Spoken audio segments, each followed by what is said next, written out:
Bueno, buenos días a todos. Mi nombre es Juan Pablo Taleb, soy residente de tercer año del Servicio de Ortopedia y Traumatología del Hospital Británico Central. El tema que vamos a abordar hoy es osteocondroma intraarticular de acetábulo solitario, a propósito de un caso que atendimos en nuestro servicio, y esta atención lo realizamos en conjunto con los servicios de ortopedia oncológica e infantil, y también contaremos con el aporte, Servicio de Anatomía Patológica a través del doctor De Sanso y el servicio también de artroscopía. Bueno.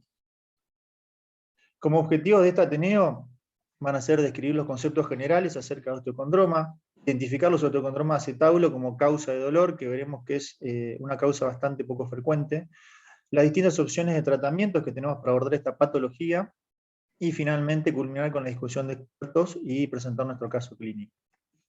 Bien, en cuanto a la clasificación de la OMS, los osteocondromas se ubican dentro de los tumores formadores de cartílago benignos. Como vemos, pueden presentarse tanto en forma solitaria como múltiple. Bien, ¿qué es el osteocondroma? Es una proyección ósea con cubierta cartilaginosa que se origina en el pericondrio. El pericondrio es la capa de tejido conjuntivo que recubre al cartílago, ya que recordemos que, y lo ayuda a nutrirse, ya que recordemos que el cartílago es avascular por sí solo y se nutre por inhibición. Característicamente estas lesiones van a presentar una continuidad con su hueso de origen, tanto de la cortical como de la medular. Esto nos va a ayudar a diferenciarlas de otro tipo de lesiones. Y pueden presentarse dos tipos. Los tipos pediculados, que van a presentar un tallo, como se ve en la imagen superior, y los tipos sésiles, que presentan una base amplia de implantación, como se ve en la imagen inferior. En cuanto a la incidencia, representan la lesión ósea más frecuente más benigna. La lesión ósea benigna más frecuente. Representa hasta un 45% de todas estas lesiones, aunque este porcentaje está subdiagnosticado, porque como veremos, la gran mayoría de estas lesiones son asintomáticas. La edad más frecuente de presentación es entre los 10 y los 35 años. Se presentan más frecuentemente en los hombres, en una proporción 2:1, y hasta un 90% van a ser únicos. ¿Sí? Aquí vemos la incidencia en relación a los demás tumores óseos. Como vemos, se presentan hasta los 35 o 40 años. Característicamente son lesiones que van a producirse en la metáfisis. Esto es importante también tenerlo en cuenta para diferenciarlo de otro tipo de lesiones, como veremos más adelante. Bien, en cuanto a las localizaciones más frecuentes, hasta un 30% de estas lesiones van a producirse en el fémur distal, un 10 a un 20% en la tibia proximal, es decir, alrededor de la rodilla va a haber un gran porcentaje, y también en el húmero proximal va a haber un 10 a un 20% de estas lesiones. Bien, se desarrollan a partir de la placa de crecimiento, es decir, el cartílago de crecimiento de los huesos largos, y característicamente las lesiones van a crecer mientras el esqueleto crece. Esto es muy importante para diferenciarlas posteriormente de la transformación maligna, ya que al culminar, o alcanzar, mejor dicho, la madurez esquelética, el crecimiento de estas lesiones debe detenerse. Y de estas, solamente un 1% maligniza. Bien, en cuanto a la etiología de estas lesiones, pueden ser lesiones primarias, es decir, sin esta etiología definida, o pueden ser también lesiones secundarias a exposición a radiación en la infancia, con una latencia de 3 a 17 años, y también traumáticas. Pueden producirse por fracturas que involucren, digamos, el cartílago de crecimiento, como son las fracturas de Sattery-Harris, y también por cirugías. Bien, clínica van a tener estas lesiones, la gran mayoría, como decíamos, van a ser asintomáticas. Eso van a diagnosticarse generalmente como hallazgos, por estudios solicitados por otros motivos. También pueden presentarse como una masa palpable, o también presentar dolor, producto de compresión de músculos, nervios o vasos, fractura de estas lesiones, como vemos en la imagen de la derecha, y también puede producirse una bursitis. Recordemos que la bursa es una bolsa que contiene líquido sinovial que ayuda a disminuir el rozamiento entre los músculos y los tendones y los huesos. Todas estas lesiones van a presentar una bursa que puede inflamarse y también ser causa de dolor.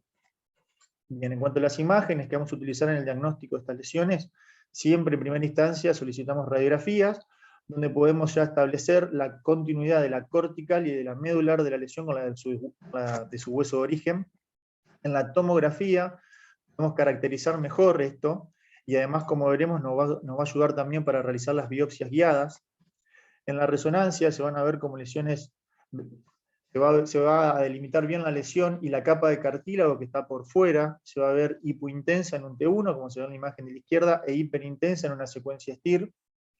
Con este estudio nos podremos orientar en el grosor de la capa de cartílago, que también es un parámetro que tenemos en cuenta para ver la naturaleza de estas lesiones, como veremos más adelante. El centellograma corporal óseo debe solicitarse justamente para descartar lesiones múltiples, como se ve en este ejemplo, ya que cambia, digamos, el tratamiento y eventualmente la evolución y el pronóstico de estas lesiones. Bien, en cuanto a la anatomía patológica, vamos a hablar en este momento solamente de la parte macroscópica. Al abordar el caso clínico, hablaremos mejor de la histología, pero bueno, macroscópicamente las lesiones se ven de esta manera, presentando la capa de cartílago por fuera, como se ve en la imagen de la izquierda, y en la imagen de la derecha lo que señalan las flechas es el grosor de la capa de cartílago, que cuando los pacientes se encuentran en crecimiento puede ser de 1 a 3 centímetros, y eso está dentro de lo esperable. Al cesar la madurez esquelética, esta capa debe ser menor de 1 centímetro, y un grosor mayor a esta, para hacernos sospechar que las lesiones se hayan transformado hacia una tumoración maligna. Bien, en cuanto a la osteocondromatosis familiar, son los casos múltiples, se producen hasta un 5 o un 10% de los casos. Es un trastorno autosómico dominante. ¿Qué quiere decir esto? Que con que los genes se manifiesten, se presenten en uno de los dos progenitores, ya es suficiente para que se manifieste en la descendencia. Generan alteraciones en la remodelación metafisaria. En las radiografías las lesiones van a ser similares a los que vemos en las lesiones solitarias, siendo el tipo C el subtipo más frecuentemente encontrado. Histológicamente van a ser similares al osteocondroma, y de estas hasta un 5% van a malignizar. No porque tengan un mayor potencial de malignización en sí, sino por el simple hecho de que hay un mayor número de lesiones. Bien, este es un ejemplo de una paciente tratada en nuestro servicio con osteocondromatosis múltiple. Como vemos, presenta lesiones en ambos húmeros, presenta lesiones en el codo izquierdo, presenta lesiones en ambos miembros inferiores. Bueno, ella tuvo que ser operada por secuelas a nivel de las rodillas. También presentaba una lesión compresiva a nivel de C3, que también tuvo que ser tratada por el servicio de columna de nuestro hospital. Bueno, esto para ejemplificar el gran compromiso esquelético que genera este cuadro. Bien, ¿qué complicaciones puede tener? Puede generar alteraciones en las costillas, en la columna vertebral, como veíamos, alteraciones en los ejes, en el eje de los miembros inferiores, discrepancia en la longitud de los miembros y, bueno, consecuentemente también baja estatura. Bien, ¿qué puede orientarnos hacia una transformación maligna? Que siendo de esta, lo más frecuentemente es que se produzca hacia un condrosarcoma. Una lesión previamente conocida, presente dolor en ausencia de fractura, presente un nuevo brote de crecimiento posterior a la madurez esquelética, como decíamos, la cubierta cartilaginosa, una vez alcanzada esta, sea de 2 a 3 centímetros, como se ve en la imagen de la derecha, presente calcificaciones dispersas en su cubierta, como se ven en estas imágenes, y también que se asocia a una masa de tejidos blandos. En estos casos no hay que dudar y hay que realizar una biopsia para determinar el carácter de la lesión y así definir el tratamiento y el manejo posterior. Bien, ya entrando a la revisión de la literatura, como decíamos, son casos de el osteocondroma intraarticular de acetábulo solitario es muy poco frecuente, solamente se han publicado 6 casos desde 1978 hasta 2019. En esto se describe que hay hay más casos ya conocidos en pacientes con osteocondromatosis múltiple, bueno, por lo cual es una ubicación muy rara. Los pacientes de estos 6 casos tenían entre 3 y 43 años, como veremos, fueron 3 hombres y 3 mujeres. La manera que lo abordaron fue tanto de manera abierta como artroscópica, y algo a remarcar es que en ninguno de estos casos realizaron biopsia previa a la cirugía. Bien. En cuanto a la clínica, los pacientes presentaban coxartralgia, alteraciones en la marcha, discrepancia en la longitud de los miembros, disminución del rango de movilidad de caderas. Bueno, se establece que el tratamiento debe ser la remoción completa de la lesión, ya que si queda lesión residual puede producirse posteriormente una recurrencia. ¿Sí? Este primer artículo, publicado en 1978 en el Radiographic Exhibit, describe el caso de un chico de 13 años que consultó por una coxartralgia izquierda de 3 meses de evolución y en el cual se realizó un abordaje anterior para resecar la lesión. No hay más datos acerca de la evolución posterior. Bien, segundo caso, publicado en el año 2005, era una paciente femenina de 13 años que consultó por una coxartralgia derecha de 11 meses. En esa se realizó un abordaje posterolateral con osteotomía del borde posterior del acetábulo, y a los 27 meses ellos describían que presentó buena evolución y no presentó recurrencia de la misma. Como vemos aquí, las imágenes pre y posoperatorias, se ve la osteotomía posterior del acetábulo. Bueno, el otro artículo, publicado en el año 2016, se abordó en forma artroscópica. Era un hombre de 43 años, consultó por una coxartralgia derecha, posterior a una caída de propia altura de 2 meses de evolución. Posterior a la cirugía se indicó cargas con muletas y ejercicio de movilidad pasiva ya el primer día posoperatorio. A las 6 semanas el paciente ya estaba asintomático en un rango de movilidad completa, y al año estaba asintomática sin recurrencia local. Bien. Veremos más adelante por qué esta lesión se pudo abordar en forma artroscópica y por qué en nuestro caso no se puede hacer.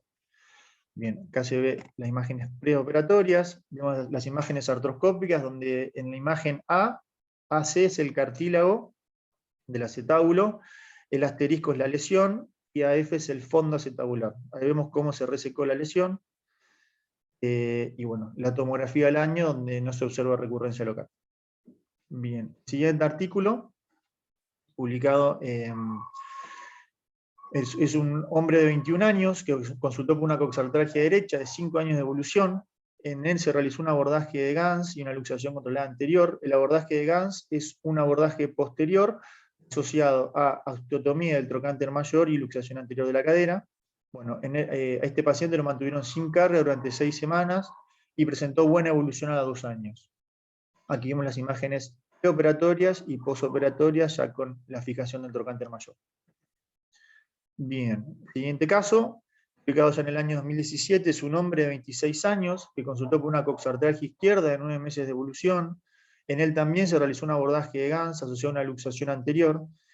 Bueno, comenzó con la deambulación ya desde el segundo día posoperatorio con descarga, la cual realizó durante 6 semanas, y ya ejercicios de movilidad pasiva e isométricos a partir de las 2 semanas. A las 6 semanas ya comenzó con carga progresiva, al comprobar la consolidación del trocánter mayor, y a los 6 meses el paciente se encontraba sin dolor y con el rango de movilidad completo de la cadera izquierda. Aquí vemos las imágenes pre y la posoperatoria a la derecha. Bien, y el último caso, publicado en el año 2019, era un paciente, un hombre de 20 años, que consultó por una coxartralgia izquierda de 5 años de evolución. En él se realizó un abordaje anterolateral, y lo particular de este caso es que realizaron una biopsia intraoperatoria por congelación. Como veremos ahora en la imagen siguiente, el paciente no solamente presentaba una lesión a nivel intraarticular del acetábulo, sino también en el cuello del fémur.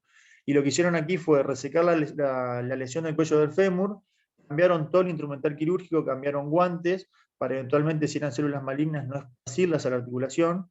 Posteriormente se hizo una biopsia de la lesión intraarticular, se realizó la biopsia por congelación intraoperatoria, y al comprobarse que era una lesión benigna, posteriormente se cambió nuevamente el instrumental, los guantes y demás, y se terminó de resecar la lesión. Bien, las primeras 6 semanas realizó carga parcial, y bueno, a la 6ª semana el paciente se presentaba alteraciones de la marcha, había mejorado el dolor, ya se realizaba carga según tolerancia. A los 9 meses POP ya se había corregido esta alteración a la marcha, ya estaba corriendo 1,6 kilómetros por día, y al año ya había retornado por completo a sus actividades, que era entrenadora personal. Bien, estas son las imágenes preoperatorias, y la radiografía posoperatoria es la final de la imagen derecha, y posoperatoria. Bien, en cuanto a los diagnósticos diferenciales que vamos a tener en cuenta a la hora de abordar esta patología, uno de ellos es la osificación heterotópica. Es la formación anormal de hueso en tejidos blandos, que, bueno, puede ser consecuencia de un montón de... En realidad no se conoce la causa exacta, pero sí se asocia, por ejemplo, a cirugías de cadera, a lesiones cerebrales. Bueno, otro diagnóstico diferencial que vamos a tener en cuenta es el condrosarcoma, como decíamos. Bueno, esta es la imagen que remarcábamos, el grosor de la cubierta cartilaginosa en un paciente ya habiendo alcanzado la madurez esquelética, que debe ser menor a 2 centímetros, en este paciente era de 2 centímetros.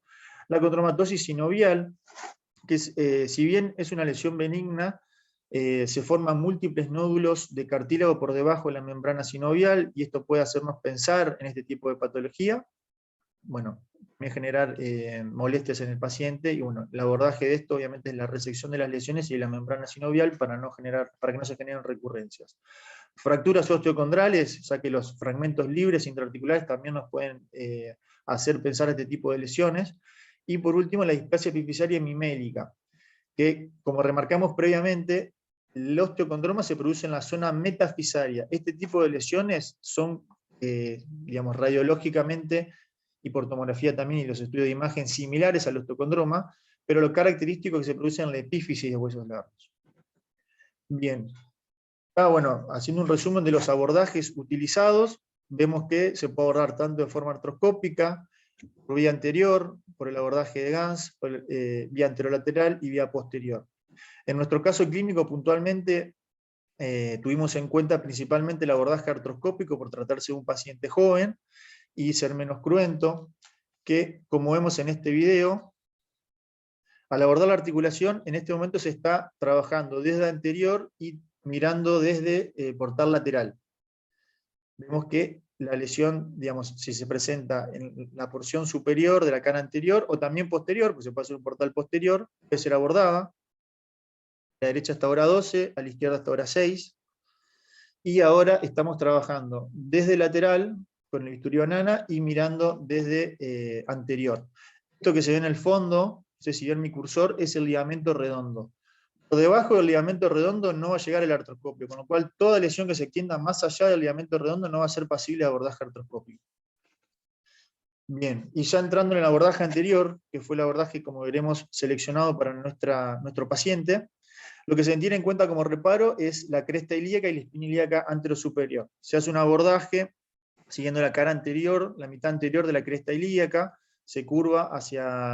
se sigue, mejor dicho, hacia la espina ilíaca anterosuperior, posteriormente se curva en dirección distal y en dirección a la cara lateral de la rótula, haciendo un abordaje en total de unos 8 a 10 centímetros.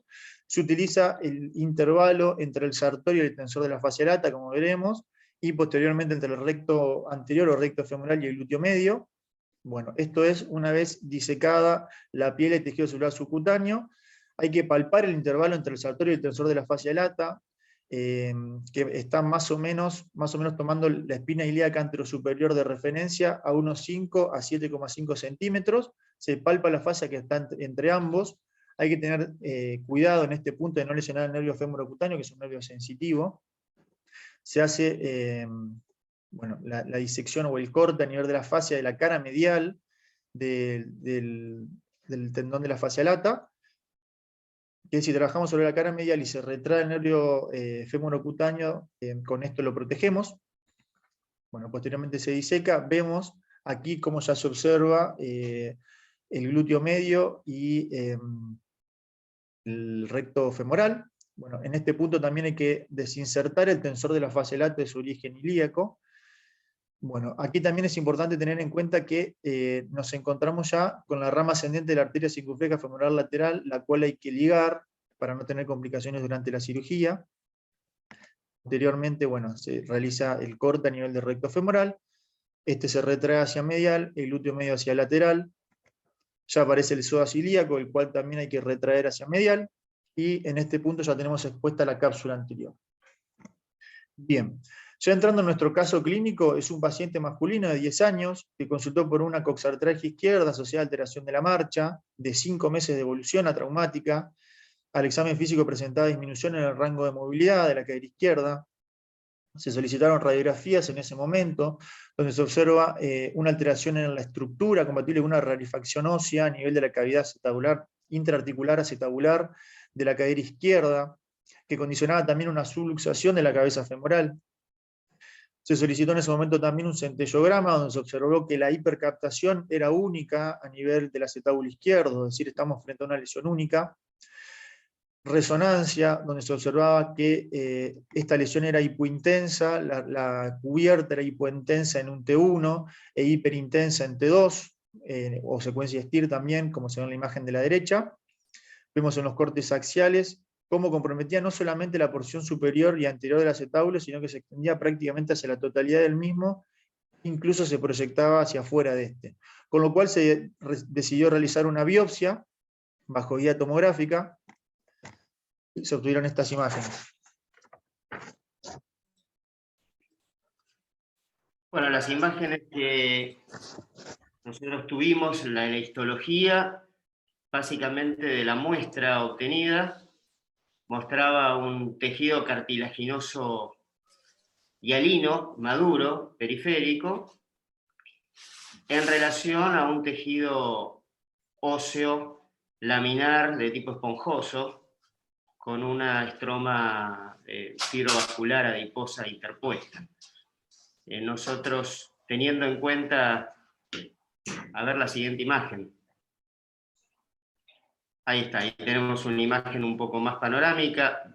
Se puede ver allí claramente que las trabéculas óseas de hueso maduro están bordeadas por osteoblastos. Esta es la posición de osteoblastos en el tejido óseo es un indicador de lesión reactiva o benigna. Es un indicador que nos tranquiliza a los patólogos. Así que con esta imagen histológica nosotros hicimos la interpretación en base también a la correlación clínico-radiológica de una proliferación osteocartilaginosa con características de osteocondroma del fondo acetabular. Perfecto. Bueno, posteriormente se solicitó una tomografía para caracterizar mejor la lesión y poder realizar la planificación quirúrgica. Vemos el compromiso de prácticamente toda la cavidad acetabular, que se aprecia aquí en los cortes axiales, y cómo la lesión incluso se proyectaba por fuera, la misma, generaba también la subluxación de la cabeza femoral. Bueno, aquí se observa la reconstrucción 3D, con lo cual se decidió realizar, como decíamos, un abordaje anterior, se marcaron los reparos anatómicos. Bien, esto es ya lo que se ve en el fondo, es la cápsula anterior, la cadera izquierda. Aquí cuando se realizó la capsulotomía y la luxación controlada anterior. Bueno, una vez realizado esto y ya con la cavidad acetabular expuesta, se procedió a realizar la resección de la lesión con osteótomo, posterior a lo cual se intentó una primera reducción, la cual fue insatisfactoria. Se intentó posteriormente una nueva reducción posterior a la tenotomía del tendón del psoas, la cual también fue insatisfactoria. Y por último, se culminó fresando la cavidad acetabular para resecar la lesión residual, que no dejaba de reducir la cabeza femoral, y se logró una buena reducción. Bien, estas son las piezas que se obtuvieron en la cirugía, el análisis histológico. Y los cortes histológicos del material que nosotros recibimos correspondientes a la resección quirúrgica mostraban esencialmente una imagen similar a la que tuvimos en la biopsia, con una proliferación osteocartilaginosa, en donde el tejido cartilaginoso de tipo hialino conformaba un capuchón periférico con características de tejido maduro, y en continuidad o adyacente el tejido óseo laminar de tipo esponjoso. Creo que hay alguna imagen más, Sí, para mostrar un poco las características de ese cartílago.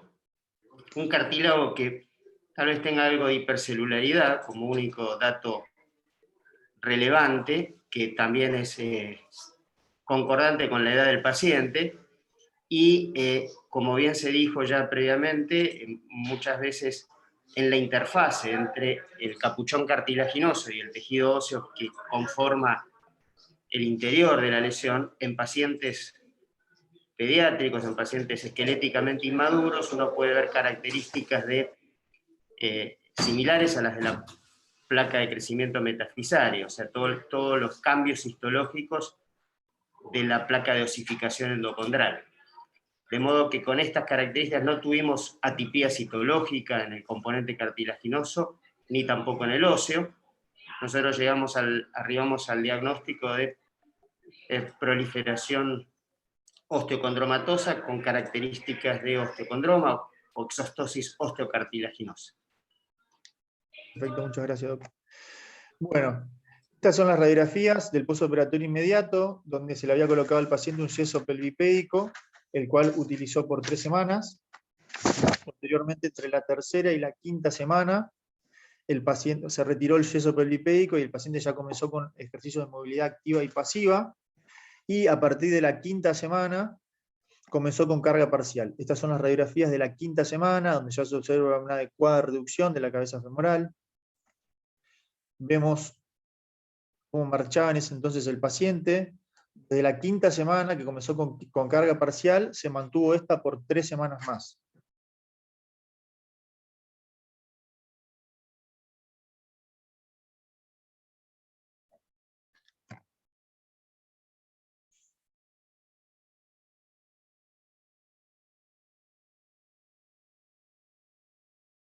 Bien.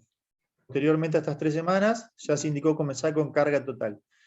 Estas radiografías son de hace 2 días, donde ya el paciente lleva 3 meses postoperatorio, donde se observa una reducción satisfactoria de la lesión, la adecuada también colocación de la posición, mejor dicho, de la cabeza femoral. En el perfil se observa una calcificación a nivel de la inserción del psoas en el trocánter menor. Como vimos previamente, las calcificaciones heterotópicas pueden producirse característicamente con la cirugía de cadera, y en este paciente se hizo, además de la cirugía de cadera, una tenotomía del psoas. Bueno, ya con la resonancia podemos comparar, con la tomografía actual, que se realizó hace 2 días, podemos comparar la preoperatoria de la actual, como se ve en la imagen de la izquierda y de la derecha. En los cortes axiales vemos la gran reducción del volumen de la lesión, y la mejor ubicación también de la cabeza femoral. La tomografía 3D, se ve cómo la cabeza femoral está en buena posición. En el examen físico, el paciente, como vemos, al realizar la maniobra de Thomas, la cadera izquierda presenta una extensión aproximadamente 10 grados, pero en la cadera derecha presenta un acortamiento del psoas. Al realizar la maniobra de Ellis, vemos que presenta también acortamiento a nivel de ambos cuádriceps. Presenta buena rotación externa, que es simétrica en ambas caderas. No así la rotación interna, que está disminuida en la cadera operada, que está en mejoría franca. La rotación externa, que ya la mencionábamos previamente, que es la imagen de la derecha, es buena también en ambas caderas. Presenta buena abducción. Y este es el paciente hace 2 días caminando. Donde vemos que ya la mecánica de la marcha ha mejorado francamente. El paciente está actualmente en tratamiento kinesiológico para rehabilitación de la marcha y también fortalecimiento muscular. En franca mejoría. Bien, como conclusión, es una patología poco frecuente, la cual requiere un abordaje interdisciplinario. Es muy importante realizar una biopsia preoperatoria, ya que el diagnóstico nos puede cambiar la conducta. No es lo mismo enfrentarnos a una lesión benigna que una lesión maligna, con lo cual es bueno saber esto antes de ingresar al quirófano. No hay un protocolo de tratamiento establecido, ya que solamente se han publicado 6 casos y, como vemos, la manera de abordarlos ha sido diversa. Y el objetivo, además de, resecar la lesión y prevenir las complicaciones asociadas, es lograr una mayor calidad de vida y así, como decíamos también, disminuir las secuelas potenciales de este cuadro. Perfecto. Muchas gracias.